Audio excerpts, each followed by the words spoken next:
tonight as people who live on Lake Travis and in parts of the Hill Country continue to face severe flooding. Local nonprofits are doing what they can to help. KXAN's Jacqulyn Powell has been out on the Hudson Bend area where she's seeing that homeowners there along the lake are going to need a lot of help.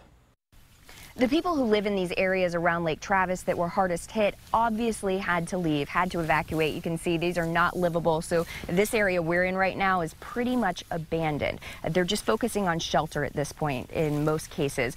But the organizations who plan to help these people who are displaced in the weeks to come say they expect in the next few days things will get very busy as these people get over the initial shock of what happened and start to realize what all they need.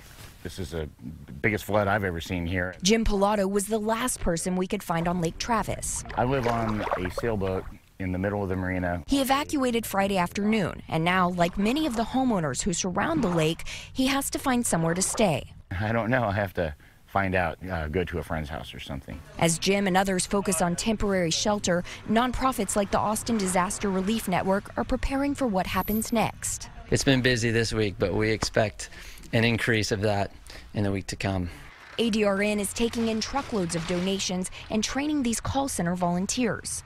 Really, phase one of the relief is going to be those basic necessities of sheltering, emergency funding, right? The clean clothes, a place to get a shower, right? Some shoes.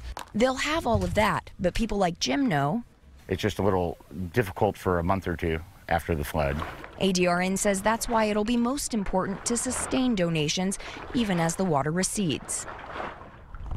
And that was our Jacqulyn Powell reporting. The Disaster Relief Network says that they need cleaning supplies, clean bedding, and undergarments. The nonprofit is also taking monetary donations to help people with temporary housing. We've listed how you can help over on our website, KXAN.com. And the Catholic Charities of Central Texas is also offering help to people affected by flooding. They have a disaster hotline that you can call if you need help. That number is right there on your screen. There's more help for those whose homes have been flooded. Airbnb has activated its evacuee housing program here in Central Texas. That means people who rent out homes through this site can offer them up for free to those whose homes have been flooded out and relief workers from out of town.